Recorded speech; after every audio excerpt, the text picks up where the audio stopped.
नमस्कार, मैं अभिषेक कुमार आप सभी का स्वागत करता हूं फोकस स्टडी विद अभी में। आप सभी को मेरा सबसे पहले जय गुरु। देखिए, आज सबसे पहला क्लास होगा हम लोगों का जनरल साइंस में और स्पेशली आपके एलपी टेक्नीशियन, जूनियर इंजीनियर या फिर ग्रुप डी, जहां पर साइंस एक कोर सब्जेक्ट की तरह आप लोग ट्रीट करते हैं या फिर रेलवे ही ट्रीट करता।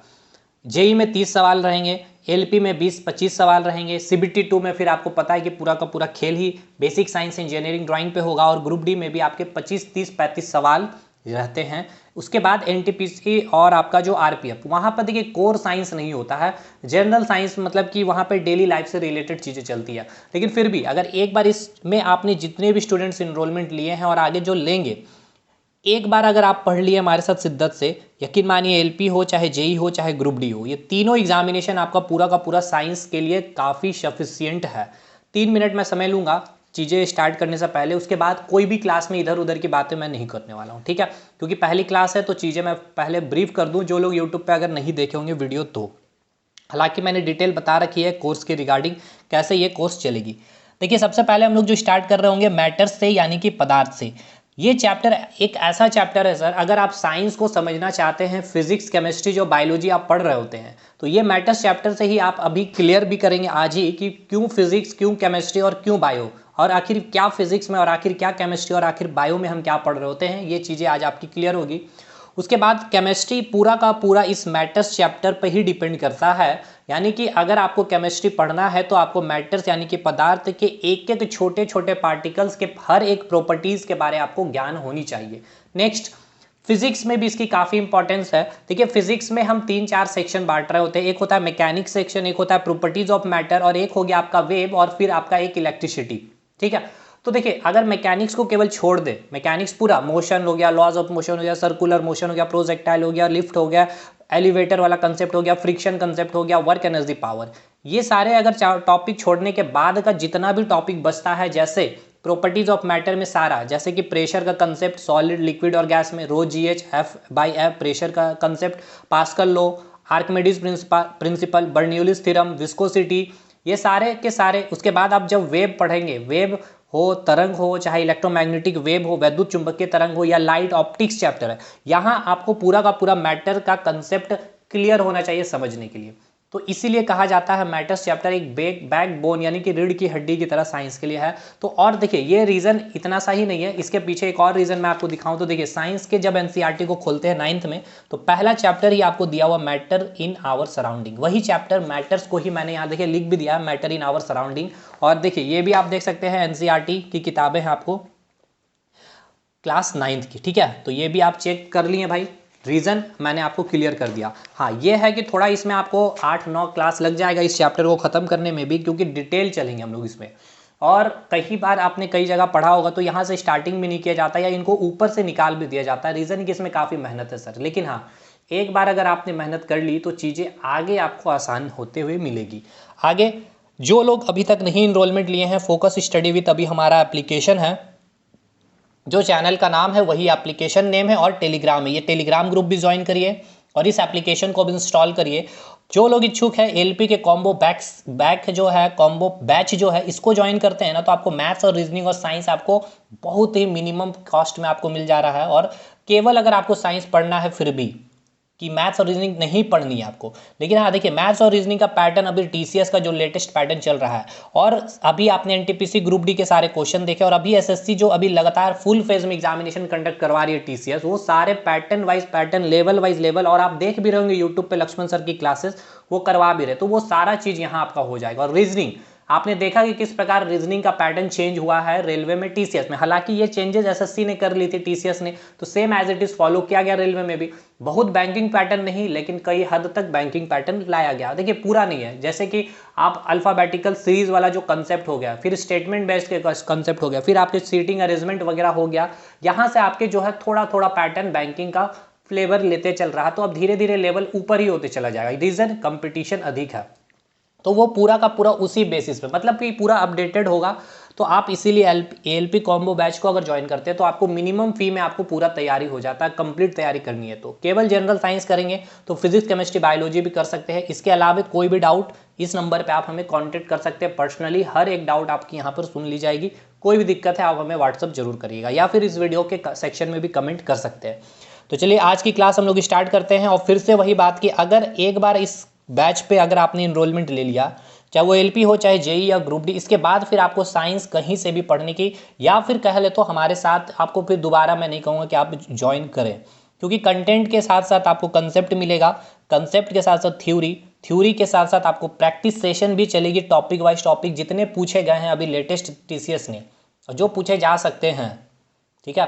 और हमारा कंटेंट जिसे मलाई कर रहे होते हैं वो आपके एप्लीकेशन में as it is topic wise topic upload होते चली जाएगी। तो चलिए स्टार्ट करते हैं हम लोग मैटर्स चैप्टर को और समझते हैं सबसे पहले कि मैटर्स होता है क्या। देखिए सबसे पहले हम बात करेंगे यूनिवर्स की, यानी कि ब्रह्मांड की। यूनिवर्स जब हम बोल रहे होते हैं तो आपको क्या समझना है, इस चीज़ को पहले आपको ध्यान रखना है। देखिए यूनिवर्स बोलते ही आपको ये एक बात याद रखनी है कि ये पूरा का पूरा यूनिवर्स, यानी कि ये पूरा का पूरा जो ब्रह्मांड है केवल दो चीज़ों से ही मिलकर के बनी है, या फिर इस पूरे ब्रह्मांड में केवल दो ही चीज़ें हैं। एक तो आपकी है जो चैप्टर अभी हम लोग पढ़ रहे हैं मैटर, ठीक है, जिसे हिंदी में कहेंगे पदार्थ, और दूसरी जो होगी आपकी एनर्जी, ठीक है। दूसरी क्या होगी आपकी एनर्जी, जिसे हिंदी में कहेंगे हम लोग ऊर्जा। और बिल्कुल बाइलिंगुअल होगा सर, हिंदी इंग्लिश के लिए कहीं भी दिक्कत नहीं आएगी। हमने ये कहा जो आपकी ब्रह्मांड है, ठीक है ना, आप जहाँ लिविंग कर रहे हैं, जहाँ पर रह रहे हो, ये पूरे ब्रह्मांड में केवल और केवल दो चीज़ों से मिलकर के ये ब्रह्मांड बनी है, या फिर इस ब्रह्मांड में केवल दो चीज़ें ही, एक तो आपका मैटर है और एक आपका एनर्जी है। अब हम किसे मैटर कहेंगे या फिर किसे एनर्जी कहेंगे, अब ये हमें जानना जरूरी है। और आप जब किताबें पढ़ते हैं तो वहाँ एक लाइन में लिख दिया जाता है कि जो भी चीज़ें आपके आसपास में हैं और जिसे आप देख पा रहे हैं वो आपका क्या हो जाता है, मैटर हो जाता है या फिर पदार्थ हो जाता है, ठीक है। लेकिन ये डेफिनेशन 100% सही नहीं है। जैसे आपको ये पेन दिख रही है, यानी ये पेन आपके आसपास में, ये पेन आपको अगर दिख रही है तो ये मैटर हो गया, ठीक है। ये कागज़ आपको दिख रही है, इट मीन्स ये भी आपका मैटर हो गया। आपके बगल में टेबल रखी होगी जो आपको दिख रही है वो भी आपकी मैटर हो गई। या फिर अगर मैं आपको बोलूँ ईयर यानी कि हवा, ठीक है, क्या हवा आपकी मैटर यानी कि पदार्थ है? तो हवा आपको नहीं दिख रही है, इट मीन्स हवा या फिर ईयर को क्या कहेंगे, ये मैटर नहीं है। लेकिन यहाँ फेल होता है क्योंकि ईयर या फिर कह ले हवा ये आपका मैटर यानी कि पदार्थ है। तो फिर इसका एक्चुअल डेफिनेशन क्या होगा, इसको हम लोग समझते हैं। देखिए दो कंडीशन मैं दूंगा आपको और ये दो कंडीशन आपको चेक करनी होगी। अगर ये दो कंडीशन फुलफिल कर जाती है तो वो ऑब्जेक्ट आपका मैटर यानी कि वो वस्तु क्या हो जाएगा, आपका मैटर हो जाएगा, या फिर वो वस्तु को आप क्या कह सकते हैं, पदार्थ कह सकते हैं। तो पहला क्या कंडीशन है, पहला कंडीशन ये है कि कोई भी ऑब्जेक्ट आपको दिया जाए तो आपको सबसे पहले ये चेक करना है कि उसका अपना एक क्या होना चाहिए, मास होना चाहिए। जैसे कि ये आपका पेन का एक ढक्कन है और इस आपको ये पूछा जा रहा है कि ये जो आपको ढक्कन दिया गया है क्या ये मैटर है या फिर ये एनर्जी है। तो अगर आप ये कंक्लूजन निकाल ले, ये निर्णय निकाल ले, इस निष्कर्ष में पहुंच जाए कि मैटर को अगर हम आइडेंटिफाई कर ले तो ऑटोमेटिक एनर्जी ऑटोमेटिक आइडेंटिफाई हो जाएगी एनर्जी। अगर ये मैटर नहीं होगा तो ये क्या होगा, एनर्जी होगा। क्यों? क्योंकि इस यूनिवर्स में केवल दो चीज़ें ही है, या तो मैटर होगा या तो एनर्जी होगा। तो हम मैटर समझ लेंगे तो ऑटोमेटिक हमारा एनर्जी निकल जाएगा। तो पहला कंडीशन ये है कि आपको ये चेक करना है कि उस ऑब्जेक्ट का अपना सेल्फ मास होना चाहिए, यानी कि उसका अपना क्या होना चाहिए, द्रव्यमान होना चाहिए। तो जब हम पहला कंडीशन चेक कर रहे होते हैं इस ढक्कन में, तो जब आपने इसे उठाया अपने हाथों में तो इसका कुछ ना कुछ मास आपको फील होता है, यानी कि द्रव्यमान फील होती है। 0.0005 ग्राम समथिंग कुछ भी आपको क्या होगा, इसका मास आपको फील होगा, यानी कि द्रव्यमान फील होता है। इट मीन्स पहला कंडीशन तो सेटिस्फाइड होता है, ठीक। अब हम लोग आते हैं दूसरे कंडीशन में। दूसरा कंडीशन क्या बोला गया है, दूसरा कंडीशन हमें ये चेक करना है कि वो स्पेस ऑक्युपाई कर रहा है, यानी ये आपको चेक करना है, स्पेस ऑक्युपाई यानी स्थान छेक रही है कि नहीं, ये आपको चेक करना है। तो आप अभी यहाँ पर देखिए ये पूरा का पूरा स्पेस खाली था, जैसे ही आपने इस पेन को ला करके यहाँ रखा तो इस पेन के ढक्कन ने इतना स्पेस ऑक्युपाई कर लिया, यानी दूसरा भी कंडीशन सेटिस्फाइड हो गया। तो हमने अब क्या है, क्लियर कर लिया ये जो ढक्कन है आपकी क्या है, आपकी मैटर है। क्यों? ये दो कंडीशन सेटिस्फाइड हुई ना। पहला कंडीशन हमने ये देखा कि इसका अपना एक मास है और दूसरा हमने ये देख लिया कि ये स्पेस ऑक्युपाई कर रही है, ठीक है, क्लियर है। अब इस पेन की बात कर ली जाए तो ये पेन क्या मैटर है या फिर एनर्जी, तो बस दो कंडीशन चेक करेंगे। पहला तो इसका अपना मास, बिल्कुल उठाने में इसमें कुछ ना कुछ इसकी मास है। दूसरी ये स्पेस ऑक्युपाई कर रहा नहीं, ये देखिए इतना का इतना स्पेस इसने स्थान को छेक लिया, इट मीन्स ये क्या हो जाएगा, आपका मैटर हो जाएगा। अब मैंने जो आपको एग्जाम्पल बोला था हवा यानी कि ईयर, ये ईयर कैसे मैटर है, अब इसको आप समझते हैं। देखिए ये फुटबॉल है, अभी पचका हुआ फुटबॉल है, इसमें हवाएं नहीं है, ठीक है। जैसे ही इसमें एयर फिलअप किया गया, ठीक है, तो एयर फिलअप करने के बाद ही देखा क्या गया, इस फुटबॉल का शेप इस तरह से हो गया। यानी कि जो फुटबॉल अभी यहाँ पर इस तरह से था जिसमें हवा नहीं थी, हवा फिल करने के बाद अब देखिए इस फुटबॉल को जब आप उठाएंगे, ठीक है ना, आप जब इस फुटबॉल को उठाते हैं तो आपको थोड़ा सा वेट फील होता है। यानी कि इसका मतलब क्या हो गया, इसका अपना कुछ मास हो गया। ये मास आया कहाँ से, आपने क्या किया था, वाटर एयर फिल किया। यानी कि ये फुटबॉल में मास आया किसका, एयर का मास आया। इट मीन्स एयर में क्या है, एयर का क्या है, अपना मास है, ठीक है। दूसरा क्या स्पेस ऑक्युपाई कर रहा, देखिए अभी फुटबॉल इतना स्पेस ऑक्युपाई कर रहा था, एयर के आते ही देखिए अब ये इतना स्पेस ऑक्युपाई स्थान छेकने लगा। इट मीन्स हवा क्या करती है, स्पेस ऑक्युपाई करती है। यानी कि हवा क्या करती है, स्थान छेकती है, क्योंकि इस हवा के आने के बाद ही इसका शेप क्या हो गया, फुटबॉल का चेंज हुआ। यानी दूसरा कंडीशन भी सेटिस्फाइड की हवा की अपनी मास यानी कि द्रव्यमान भी है, और दूसरा ये स्पेस ऑक्युपाई यानी कि स्थान भी छेकती है, तो हवा क्या हो जाएगी, आपकी मैटर हो जाएगी। क्लियर हो गया। अब एग्जाम्पल लेते हैं हम लोग एनर्जी की। एनर्जी की एग्जाम्पल की अगर बात कर ली जाए तो जैसे आप एग्जाम्पल लेते हैं साउंड की, ठीक है। साउंड बोले हिंदी में तो ध्वनि। आप अपने रूम में साउंड बॉक्स को बजाते हो तो आपके साउंड बॉक्स जब आपने फुल कर दिया एकदम फुल वॉल्यूम में, तो और दरवाजे वगैरह लॉक कर लिए, तो क्या आपका रूम का जो मास था वो क्या इंक्रीज हो जाता है। चेक करना है भाई साउंड आपकी मैटर्स है या फिर एनर्जी है, तो मैटर्स चेक कर लेंगे हम लोग। अगर मैटर नहीं होगा तो एनर्जी होगा, क्योंकि यूनिवर्स में केवल दो ही चीज़ है। तो साउंड को चेक करने के लिए मास है या नहीं, तो हमने चेक किया, रूम में हमने साउंड फुल वॉल्यूम में साउंड बजा दी, गाना बजा दी, तो देखा कि हमने रूम का मास क्या इंक्रीज हो गया, तो देखा बिल्कुल नहीं, मास तो वही का वही रहा। दूसरा क्या, कोई रूम का स्पेस उस साउंड ने ऑक्युपाई कर लिया, ठीक है। जैसे कि आपके टेबल के बगल में कुछ स्पेस खाली था, तो क्या उस स्पेस में साउंड आकर के बैठ गया है, अब उस स्पेस का आप यूज नहीं कर सकते, ऐसा तो नहीं होता। यानी साउंड ना तो अपने रूम में मास का इंक्रीज करवा पाया और ना ही स्पेस को ऑक्युपाई कर पाया। इट मीन साउंड क्या है, आपका मैटर्स नहीं है, तो साउंड क्या हो जाएगा, एनर्जी हो जाएगा। दूसरा एग्जाम्पल लाइट यानी कि प्रकाश। आपने जैसे ट्यूबलाइट ऑन किया तो क्या रूम का मास इंक्रीज हुआ, तो बिल्कुल नहीं, रूम का mass same as it is वही रह गया। रूम में क्या कोई स्पेस ऑक्युपाई स्थान छेक लिया गया इस लाइट के द्वारा, तो बिल्कुल नहीं। इट मीन्स लाइट क्या हो जाएगा, आपका एनर्जी हो जाएगा। तो क्लियर हो गया। अब आइए, अब हम लोग समझते हैं। देखिए ये जो आपने एनर्जी की बात की, ये पूरी की पूरी जो एनर्जी की आप स्टडी जहाँ करते हैं उसको हम लोग बोलते हैं फिजिक्स यानी कि भौतिक विज्ञान, ठीक है ना। फिजिक्स साइंस जो होता है, भौतिक विज्ञान जो होता है, इस फिजिक्स में हम लोग पूरे के पूरे इस एनर्जी के बारे स्टडी करते हैं, ठीक। और ये जो मैटर आपने कहा, मैटर हमने उसको कहा जिसका अपना मास होना चाहिए, यानी कि द्रव्यमान सेल्फ मास होना चाहिए। दूसरा स्पेस ऑक्युपाई कर रहा हो या स्थान छेक रहा होगा, ठीक है, उसको हमने मैटर कहा। तो इस मैटर्स की स्टडी जो हम लोग कर रहे होते हैं वो केमिस्ट्री में कर रहे होते हैं। लेकिन ये मैटर कैसी होनी चाहिए, तो नॉन लिविंग होनी चाहिए, ठीक है ना। नॉन लिविंग कहने का मतलब क्या होना चाहिए, आजीवित होनी चाहिए। वो आजीवित पदार्थ की स्टडी हम कहाँ करते हैं, केमिस्ट्री में। लेकिन कोई मैटर यानी कि नॉन लिविंग को छोड़ अगर कोई लिविंग हो गया, ठीक है ना, लिविंग जो मैटर है जिसको हम लोग बायोलॉजी में स्टडी कर रहे होते हैं, जिसको हम मैटर को क्या कहा नाम देते हैं, सेल का नाम दे देते हैं, ठीक है। उस मैटर को हम क्या नाम दे देते हैं, सेल। वो मैटर जो लिविंग है, लिविंग ऑर्गेनिज्म यानी कि जो जीवित जीव होते हैं ना, उसकी जो स्टडी की जाती है, जिसको हम मैटर ना कह के बायोलॉजी में सेल का नाम देते हैं, कोशिका का नाम देते हैं, इसकी स्टडी हम कहाँ करते हैं, तो बायोलॉजी में करते हैं। तो देखिए साइंस का 3 सेक्शन जो आप पढ़ रहे होते हैं, फिजिक्स, केमिस्ट्री और बायोलॉजी। तो फिजिक्स में आप किसकी स्टडी कर रहे होते हैं, एनर्जी की स्टडी कर रहे होते हैं। केमिस्ट्री में आप नॉन लिविंग मैटर की स्टडी कर रहे होते हैं, और बायोलॉजी में आप लिविंग मैटर कह सकते हैं, या उस मैटर को बायोलॉजी में क्या कहा जाता है, सेल या कोशिका। क्योंकि हमारी पूरी की पूरी बॉडी किससे मिलकर के बनी है, तो मिलियन बिलियंस में जब कोशिकाएं आपस में मिलती है तो आपका ह्यूमन बींग्स का क्या होता है, निर्माण होता है, एक ऑर्गन का फॉर्मेशन होता है, ठीक है ना। बहुत सारे सेल मिलेंगे तो टिश्यू, टिश्यू के साथ साथ फिर ऑर्गन, ऑर्गन के बाद फिर आपका ऑर्गन सिस्टम, और जब बहुत सारे ऑर्गन सिस्टम मिल जाते हैं तो एक ह्यूमन बींग्स का निर्माण होता है, ठीक है। ये बायोलॉजी का सेक्शन हम लोग देखेंगे। तो बायोलॉजी भी बहुत डिटेल पढ़ेंगे सर, फिजिक्स, केमिस्ट्री, बायोलॉजी बहुत डिटेल पढ़ेंगे।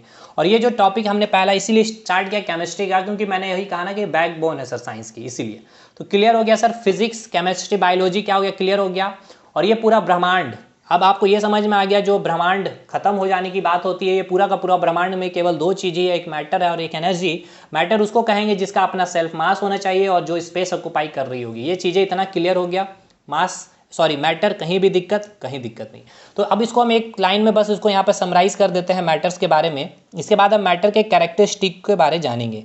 मैटर कहने का मतलब क्या, मैटर्स को मैं ये कह सकता हूँ, पहला कि इसका अपना क्या होना चाहिए, मैटर्स क्या करेगा अपना, हैविंग कर रहा होगा क्या, मास, ठीक है ना, उसका अपना क्या होना चाहिए, द्रव्यमान होना चाहिए, ठीक है। दूसरा हम इसको ये भी लिख सकते हैं कि ये क्या करना चाहिए, ऑक्युपाई कर रहा होगा स्पेस, ठीक है, ये क्या कर रहा होगा, ऑक्युपाई स्पेस कर रहा होगा, यानी कि स्थान छेक रहा होगा। तो उसे आप क्या कहेंगे, स्थान छेक रहा हो उसे आप क्या कहेंगे, मैटर्स कहेंगे, या फिर आप उसे क्या नाम देंगे, पदार्थ का नाम दे देंगे। क्लियर हो गया। अब अगले टॉपिक पे चलते हैं हम लोग, मैटर्स के कैरेक्टरिस्टिक्स पे, ठीक है ना। उससे पहले मैं अब आपको ब्लूप्रिंट एक रख रहा हूं केमिस्ट्री की, अब इसको आप समझिएगा ध्यान से। देखिए आपने अभी क्या देखा, इस मैटर्स के बारे में पूरा डिटेल स्टडी कर लिया, ठीक है, इस मैटर को आपने पूरा डिटेल में पढ़ लिया। अब आप मैटर के कैरेक्टरिस्टिक्स को पढ़ लेंगे। एक बार आप कैरेक्टरिस्टिक पढ़ लेंगे यानी ये पूरा सेक्शन हमारा कंप्लीट हो गया। मैटर के बाद हम इस मैटर को क्लासिफाई करेंगे, एक तो उसका फिजिकल क्लासिफिकेशन करेंगे और एक केमिकल क्लासिफिकेशन। फिजिकल भौतिक वर्गीकरण और रासायनिक वर्गीकरण में क्या डिफरेंस है। फिजिकल वर्गीकरण का मतलब ये है, यानी कि भौतिक वर्गीकरण का मतलब ये है जो आप भौतिक यानी कि फिजिकली आप उसको देख पा रहे होंगे, जैसे कि आप मुझे देख पा रहे हैं, ठीक है, वो फिजिकल क्लासिफिकेशन मैटर्स का इसमें पढ़ेंगे। सॉलिड, लिक्विड और गैस। क्या सॉलिड बर्फ आपको दिख रहा है, लिक्विड पानी दिख रहा है, गैस कार्बन डाइऑक्साइड गैस आप उसको क्या कर पा रहे हैं, देख पा रहे हैं, तो वो हो गया फिजिकल क्लासिफिकेशन। केमिकल क्लासिफिकेशन, जो केमिकली कुछ केमिकल होता है, कोई रिएक्शन कर रहा होता है, उसे हम नाम देंगे केमिकल क्लासिफिकेशन। जैसे कि आपने लिटमस पेपर ले लिया, हाँ, तो उस लिटमस पेपर में आपने एसिड डाल लिया, रेड लिया है तो, या फिर ब्लू ले लिया तो उसमें एसिड या बेस डाला तो उसके बाद उसका कलर चेंज देखने को मिला। तो ये जो कलर चेंज हुआ, क्या आप उसको देख पा रहे होते हैं, नहीं देख पा रहे, तो वो जो क्लासिफिकेशन हम उसको पढ़ते हैं केमिकल में, रासायनिक वर्गीकरण में। आपके बॉडी के अंदर कई सारे रासायनिक अभिक्रियाएं, रासायनिक केमिकल रिएक्शन हो रहा, तो क्या आप उसको देख पा रहे होते हैं।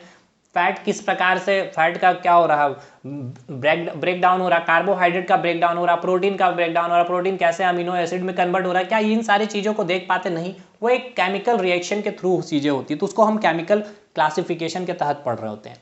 जिसके अंदर हम देखेंगे प्योर मैटर मिक्सचर के बारे, पूरा सॉल्यूशन चैप्टर यहाँ होगा। प्योर मैटर में आप देखेंगे एलिमेंट्स और कंपाउंड, यानी कि यहाँ पर आपका एटॉमिक स्ट्रक्चर क्लियर हो जाएगा, टॉपिक का नाम भी सुनते चलिएगा। सॉल्यूशन क्लियर हो गया, यहाँ एसिड बेस सॉल्ट क्लियर हो जाएगा, ये सॉलिड लिक्विड गैस में आपका पूरा सॉलिड लिक्विड गैस यानी कि स्टेट्स ऑफ मैटर क्लियर हो जाएगा।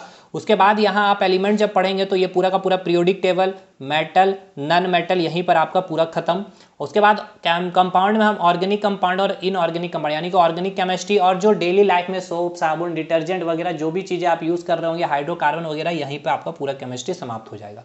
इस प्रकार से ये केमिस्ट्री का एक ब्लूप्रिंट आपको क्लियर हो गया यहाँ पे। अब हम लोग चलते हैं कैरेक्टरिस्टिक्स पे मैटर की, ठीक है, यानी कि अब मैटर के कुछ प्रॉपर्टीज है उसको हम लोग देख लेते हैं। 5 प्रॉपर्टीज आपको मैटर्स के जानने हैं, 5 के 5 आपको काफ़ी इंपॉर्टेंट है, ठीक है, उसको एक बार आप समझ लेंगे तो चीज़ें काफ़ी आसान हो जाएगी। यानी कि आपने अभी जो जाना मैटर किसको बोलते हैं, आखिर वो मैटर में क्या और भी चीज़ें हैं उसको हम लोग देखते हैं। तो मैटर्स के अब हम लोग कैरेक्टरिस्टिक्स को देखते हैं। पदार्थ की विशेषताएं, क्या मैटर की विशेषता है जिसकी मास है और वो स्पेस ऑक्युपाई कर रहा है। तो 5 विशेषताएं हैं, पहला क्या बोल रहा है तो उसको समझते हैं और इसको प्रैक्टिकली भी, हर पाँचों के पाँचों कैरेक्टरिस्टिक को हम प्रैक्टिकली क्लियर कर देंगे दिखा करके, ठीक है। पहला ये बोल रहा है कि matter is made up of particles, यानी पदार्थ जो होते हैं वो कणों से मिल करके बने होते हैं, इसलिए it indicates matter is not continuous, ठीक है, कंटिन्यूअस लिखा हुआ है, यानी कि पदार्थ सतत नहीं है। ये क्या बोल रहा है इसको समझते हैं। देखिए ये क्या आपकी ढक्कन है, ठीक है, ये ढक्कन क्या है, हमें ये पहले ये बताइए ये कि मैटर है या फिर एनर्जी है। तो आप चेक करेंगे, पहला कंडीशन किसका, अपना मास है या नहीं, तो बिल्कुल मास है। ये स्पेस ऑक्युपाई कर रहा है, बिल्कुल ऑक्युपाई कर रहा है, इट मीन्स ये क्या हो जाएगा, मैटर हो जाएगा। अगर ये मैटर है तो इसका पहला आपको विशेषता ये बोल रहा गया है कि जो मैटर है यानी कि ये जो ढक्कन है ये किससे बनी हुई है, पार्टिकल से बनी हुई, यानी कि ये जो ढक्कन को अभी आप जो देख रहे हैं इस प्रकार से दिख रहा है, एकदम कंटिन्यूअस फॉर्म में आपको दिख रही है। क्या कहीं भी आपको ऐसा लग रहा है कि डिसकंटिन्यूटी है, एकदम सेम एकदम सतत आपको दिख रहा है यहाँ पर। लेकिन जब आप इसको माइक्रोस्कोप से देख रहे होते हैं, ठीक है ना, जब आप इसको आप माइक्रोस्कोप में देखेंगे तो ये जो ढक्कन जो एक मैटर है ये किससे बनी होगी, आपको छोटे छोटे पार्टिकल से मिलकर के बनी होगी। जैसे कि यहाँ अगर मैं इस ढक्कन की फिगर बनाऊँ, ये आप इस ढक्कन को इस प्रकार से आपको देखने को ये ढक्कन मिल रहा है, ठीक है। लेकिन जब आप इसको माइक्रोस्कोप से देख रहे होंगे तो आपको ये देखने को मिल रहा होगा इस प्रकार से कि ये जो ढक्कन है यानी कि ये जो मैटर यानी कि ये जो पदार्थ है, इस प्रकार ये पदार्थ छोटे छोटे पार्टिकल से मिल करके बने होंगे। देखिए ये पार्टिकल हमारी आंखें नहीं देख पाती, हमारी जो नग्न आंखें हैं इसको नहीं देख पाती। यहाँ तक कि कई ऐसे अच्छे कंपनी के जो आप माइक्रोस्कोप करेंगे तभी जा करके ये छोटे छोटे पार्टिकल्स भी दिखते हैं। ये पार्टिकल इतने छोटे होते हैं कि कभी कभी आप माइक्रोस्कोप जो मतलब कि जो रेगुलर माइक्रोस्कोप होते हैं जो ब्रांडेड नहीं होते हैं वो भी क्या कर पाते हैं, छोटे छोटे पार्टिकल को नहीं पकड़ पा रहे होते हैं कि यहाँ पर छोटे छोटे पार्टिकल से ये मैटर बनी हुई है। ठीक है, तो पहला जो प्रॉपर्टीज ये बोला गया कि जो मैटर है यानी कि जो पदार्थ है, यानी कि ये क्या है, पेन का कवर है। ठीक है, पेन का ढक्कन बोल लो या पेन का कवर बोल ले।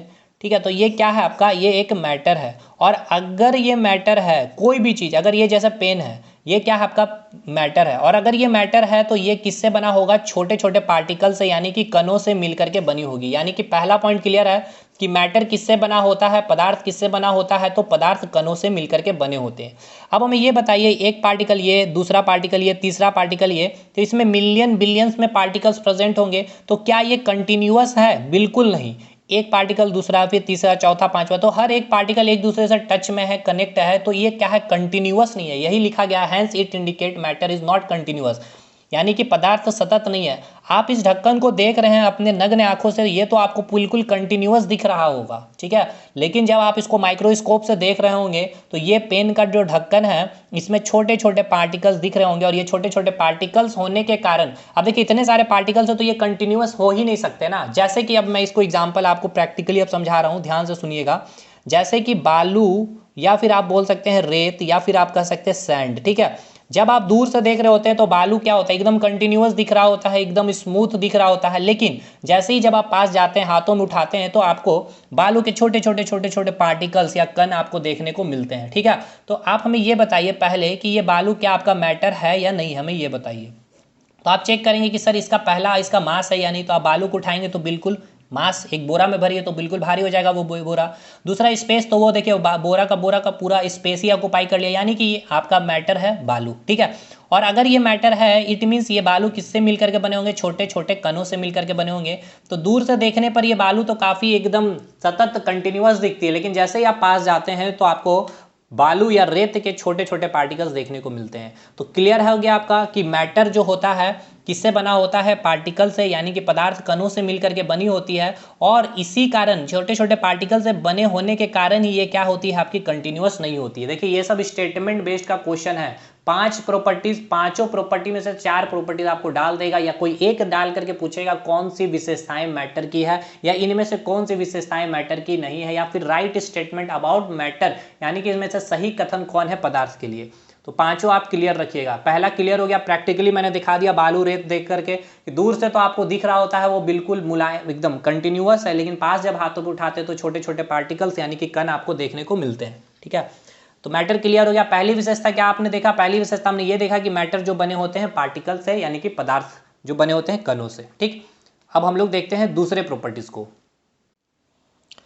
अब हम लोग मैटर्स का दूसरा प्रॉपर्टीज देख रहे होंगे कि size of the particles are extremely small which can not seen even with a powerful microscope. पदार्थ के जो कण का आकार होता है वो काफ़ी छोटा होता है, मैंने कहा था, और अब हम आपको इसको प्रूव करते हैं। देखिए पहला हमने आपको क्या किया, प्रूव किया।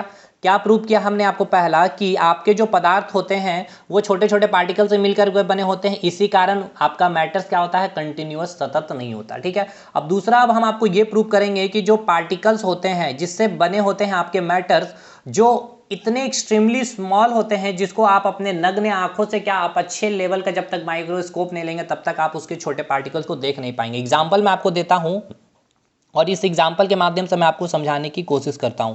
मैंने एक बीकर लिया है, और इस बीकर में मैंने थोड़ा पानी ले लिया है। ठीक है, मैंने पानी ले लिया है, वाटर, और इसके साथ साथ मैंने पोटासियम परमैंगनेट, ठीक है ना, को डिसॉल्व कर दिया। पोटासियम परमैंगनेट को मैंने डिसॉल्व कर दिया, पोटासियम परमैंगनेट। ठीक है, पोटासियम परमैंगनेट को मैंने क्या कर दिया है, मिक्स कर दिया, जिसके कारण ये आपका पूरा, मैं इसका वॉल्यूम अगर बोलूँ तो ये 10 ml हो गया है। किसका किसका यहाँ पर मिक्सचर है, एक तो वाटर है, पानी है, और पोटासियम परमैंगनेट। पानी और पोटासियम परमैंगनेट जैसे इसमें मिलाया तो इसका जो कलर हमने देखा, इसका कलर हमें पिंक कलर देखने को मिलता है। ठीक है, अब हमने दूसरा बीकर लिया है, यहाँ पर मैंने 9 ml पानी ली है केवल। ठीक है, 9 ml हमने पानी ली है। अभी 9 ml पानी लेने के कारण अभी इसका कलर कैसा दिखेगा आपको, पूरा वाइट दिखेगा, यानी कि जो आपका पानी का कलर होता है। हमने क्या किया, यहाँ से 1 ml वाटर निकाला, सॉरी 1 ml मिक्सचर निकाला, वाटर नहीं क्योंकि वाटर के साथ आपका पोटासियम परमैंगनेट है, मैंने 1 ml निकाला यहाँ से। तो अब जाकर फाइनल ये 1 ml इसमें आते ही इसका भी वॉल्यूम क्या आपको देखने को मिला, 10 ml वॉल्यूम हो गया। तो जैसे ही आपने इस 1 ml को यहाँ पर आपने मिक्सचर किया, इसमें मिलाया, तो इसके भी जो कलर आपको हल्का पिंक कलर आपको देखने को मिला। क्यों ऐसा, देखिए आप समझिएगा, मैं ये एग्जांपल लेकर आपको ये समझाना चाह रहा हूँ कि जो पार्टिकल के जो साइज होते हैं काफ़ी स्मॉल होते हैं। देखिए ये जो आपने 1 ml जो मिक्सचर निकाला है, इस 1 ml में क्या होगा, कुछ वाटर होंगे और कुछ पोटासियम परमैंगनेट होंगे, K2MnO4 होगा। यानी वाटर क्या है, एक मैटर है, और K2MnO4 भी मैटर है। क्यों, क्योंकि मास और स्पेस ऑक्युपाई कर रहा दोनों। तो ये इसके कुछ पार्टिकल्स होंगे और कुछ इसके भी पार्टिकल्स होंगे। तो सोचिए इस 1 ml मिक्सचर में कुछ पार्टिकल्स वाटर के भी आ गए और कुछ पार्टिकल KMnO4 के भी आ गए। तभी तो इसका KMnO4 के पार्टिकल्स आने के कारण ही इसमें मिक्स किया, तभी तो जाकर आपको इसका हल्का क्या हुआ, लाइट पिंक आपको देखने को मिला, हल्का पिंक कलर। अगर ये K2MnO4 इस मिक्सचर में नहीं आता इस 1 ml में, तो क्या ये आपका कलर चेंज होता, नहीं होता। तो सोचिए इतना स्मॉल साइज होता पार्टिकल का कि उस 1 ml में भी आपका KMnO4 भी आ गया और वाटर भी आ गया। फिर से एक और एग्जांपल समझिए कि और किस प्रकार से आप समझ सकते हैं कि कितना छोटा होता पार्टिकल का साइज। इसमें भी मैंने 9 ml का क्या किया, पानी लिया, और यहाँ से अब इसके मिक्सचर से मैंने 1 ml निकाल करके इसमें मिला दिया। अब सोचिए इस 1 ml जिसमें आपका क्या है, पानी भी है, ठीक है ना, पानी भी है आपका, और क्या है आपका इसमें K2MnO4 भी है। तो अब इस 1 ml में जैसे ही मिलाया तो इसका भी कलर हल्का पिंक कलर आपको दिखा, बहुत ही हल्का, लेकिन कुछ पिंक कलर इसमें आ ही गई। तो अब सोचिए एक तो इसमें जो था K2MnO4 का मात्र इतना ही पार्टिकल था, ठीक है, एक तो वाटर का इतना था और 1 ml में इतना वाटर का था, और 9 ml ये तो पूरा का पूरा वाटर ही तो इसमें बहुत सारे पार्टिकल है। लेकिन सोचिए इतना 9 ml में और इतना पार्टिकल, ठीक है ना, इतना वाटर का पार्टिकल, इतना वाटर का पार्टिकल, इतना ही पार्टिकल केवल इसमें था। इसके बावजूद भी जब आप ये पूरा मिक्स कर गया भाई, इसके बावजूद भी जब इसमें से 1 ml निकाला तो इसमें भी, इस 1 ml में भी आपका इसमें से कुछ पार्टिकल इसमें आ गया इसके अंदर, और इसका भी कलर हल्का हल्का आपको पिंक देखने को मिला। तो इससे आपको क्लियर हो गया कि जो पार्टिकल का साइज कितना स्मॉल हो सकता है, ठीक है, क्लियर। अब चलिए तीसरे प्रॉपर्टीज को मैं लिख लेता हूं, ठीक है, फिर मैं आपको स्टार्ट करता हूं। तीसरा प्रॉपर्टीज क्या बोल रहा है आपसे मैटर्स का, कि तीसरे प्रॉपर्टी में ये बोला गया है कि जो पार्टिकल्स होते हैं मैटर के हैव स्पेस बिटवीन देम, मतलब पार्टिकल्स और matter have space between them कहने का मतलब है कि जो पदार्थ के कण होते हैं उनके बीच कुछ रिक्त स्थान होते हैं। अब समझिएगा इस रिक्त स्थान के बारे में। जैसे ये आपकी एक लकड़ी थी पूरी, ठीक है, आप अपने नग्न आंखों से जब देखेंगे तो आपको लकड़ी एज इट इज दिखता है, लेकिन जैसे ही आपने माइक्रोस्कोप से देखा तो आपको क्या दिखा कि लकड़ी क्या है। सबसे पहले हमें ये बताइए ये आपका मैटर है कि नहीं है। तो आप कहेंगे सर मैं चेक कर लेता हूँ, इसके दो कंडीशन, इसके अपने मास होते हैं, बिल्कुल उठाने पे भारी लगता है, और कोई स्पेस भी ऑक्युपाई कर लेता है, जहां भी रखते हैं उतने स्पेस को ये ऑक्युपाई कर लेता है, यानी कि मैटर है। अगर ये मैटर है इट मीन्स ये किससे बना होगा, पार्टिकल से मिलकर के बना होगा, कणों से मिलकर के बना होगा, है ना। तो अगर ये पार्टिकल से मिलकर के बना है इट मीन्स जो पार्टिकल के बीच में यहाँ पर क्या होता है, कहा यहाँ पर ये कहा गया है कि जो पार्टिकल्स होते हैं मैटर के उसके बीच कुछ स्पेस होता है। तो देखिए ब्लैक कलर का जो दिख रहा है ये पार्टिकल्स, और जो रेड कलर का आपको दिख रहे हैं वहाँ पे कुछ स्पेस आपको दिख रहा है, कुछ स्पेस, हल्का सा स्पेस खाली हो गया। तो ये स्पेस को क्या नाम दिया जाता है, आप इस स्पेस को बोलते हैं इंटर मॉलिक्यूलर स्पेस, ठीक है, या फिर इसको आपको कई एग्जामिनेशन में आपको वॉइड्स का भी देखने को मिल जाएगा सेंटेंस। तो एक बार आप केवल सर्च कर लीजिएगा गूगल पे, मुझे याद नहीं आ रहा है इंटरमॉलिक्यूलर का हिंदी क्या होगा, ठीक है। तो आपको क्लियर हो गया कि पार्टिकल, मैंने क्या बोला कि पार्टिकल के बीच में क्या होता है, कुछ स्पेस, कुछ खाली स्थान होती है, ठीक है, जिसको आप क्या नाम देते हैं, इंटरमॉलिक्यूलर स्पेस या फिर वॉइड। देखिए ये पूछा गया सवाल है कि जो मैटर के पार्टिकल के बीच जो स्पेस होता है ना उसको हम किस नाम से जानते हैं, तो इंटरमॉलिक्यूलर स्पेस मिल जाएगा ऑप्शन में, या फिर वॉइड्स। तो वॉइड्स बहुत ही फेमस है, ये आपको पूछता भी है एग्जाम में। तो अब हम आपको इसको प्रूव करते हैं कि किस प्रकार से यहाँ पर स्पेस होता है या नहीं होता, क्योंकि चीज़ें केवल बोलने से नहीं, प्रूव करने से ही चीज़ें काम चलती है। जैसे मैंने एक बीकर ले लिया भाई, ठीक है, इस बीकर में मैंने कुछ पानी ले लिया भाई, ये हमने पानी ले लिया, ठीक है, ये अभी पानी ले लिया है। अब एक बीकर मैंने और लिया है, इस बीकर में मैंने क्या, ये पूरा का पूरा पानी इसमें डाल दिया, ठीक है, और मैंने क्या किया, ऊपर से कुछ थोड़ा सा सॉल्ट मैंने लिए। सबसे पहले हमें ये बताइए क्या है, आपका वाटर है, तो ये वाटर क्या आपका मैटर है, हमें ये बताइए। तो आप बोलेंगे बिल्कुल है सर वाटर, क्योंकि इसका अपना मास है और ये अपना स्पेस ऑक्युपाई कर रहा है, बिल्कुल। अब हमें ये बताइए ये मैटर क्या, सॉरी ये सॉल्ट क्या मैटर है, आपका पदार्थ है। तो बोलेंगे सर बिल्कुल, सॉल्ट का अपना एक मास होता है और स्पेस भी ऑक्यूपाई कर लेता है। मास होता है ना जी, आप बोलते हैं ना 1 kg नमक दीजिए तो 1 kg उसका मास हो गया, या फिर आप बोलते हैं एक प्लास्टिक में आपने फिल कर दिया सॉल्ट तो उसने ऑक्यूपाई कर लिया स्पेस।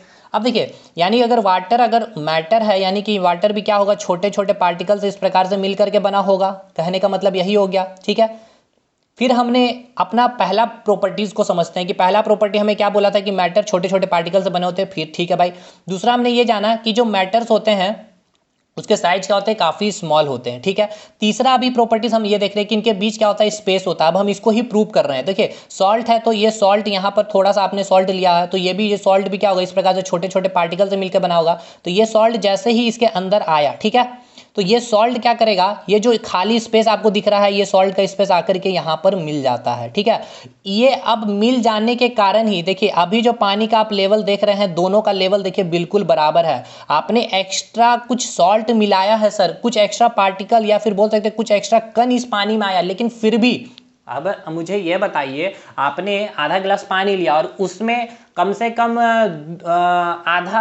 आधा गिलास नमक मिला दीजिए तो आपको क्या देखने को मिलेगा, तो पानी का लेवल ऊपर हो जाएगा। लेकिन मैंने 1 चम्मच सॉल्ट लिया, इसके थ्रू मैंने आपको ये बताया कि इसके बीच स्पेस खाली था, उसी स्पेस में ये सॉल्ट के पार्टिकल्स आकर के क्या कर लिए, ऑक्यूपाई कर लिए, जिसके कारण पानी का लेवल आपको एज इट इज देखने को मिला। क्या पानी का लेवल ऊपर होते हुए दिखा? नहीं। क्यों नहीं दिखा? क्योंकि जो पानी के जो पार्टिकल्स थे उसके बीच कुछ स्पेस खाली थे और उस खाली स्पेस में आपका सॉल्ट का जो पार्टिकल क्या आके संवाहित हो गया। ठीक है, अब आप बोलोगे सर मैं आधा गिलास ही नमक डाल दूं और 2 बोतल डाल दूंगा तो ऑटोमेटिक पानी का लेवल तो इंक्रीज हो जाएगा।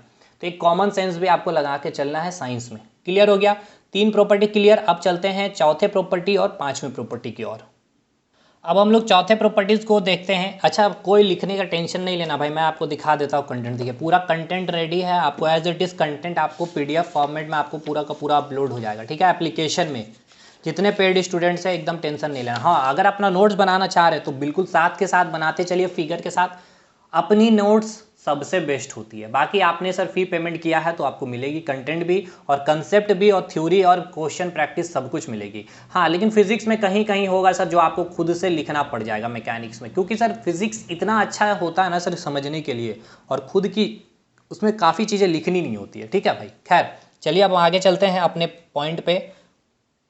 चौथा प्रॉपर्टीज ये बोल रहा है क्या कि जो पार्टिकल्स होते हैं मैटर के आर कंटिन्यूअसली मूविंग, मतलब जो पदार्थ के कण जो होते हैं वो निरंतर क्या होते हैं, गतिशील होते हैं। अब हम इसको समझते नहीं हैं, अब हम इसको आपको प्रूव करते हैं। कैसे, देखिएगा एग्जांपल ले रहा हूं मैं आपको। देखिए मैंने जितने भी प्रॉपर्टीज 3 के तीनों मैंने प्रूव करवाए भाई, चौथा भी मैं आपको प्रूव करवा रहा हूँ।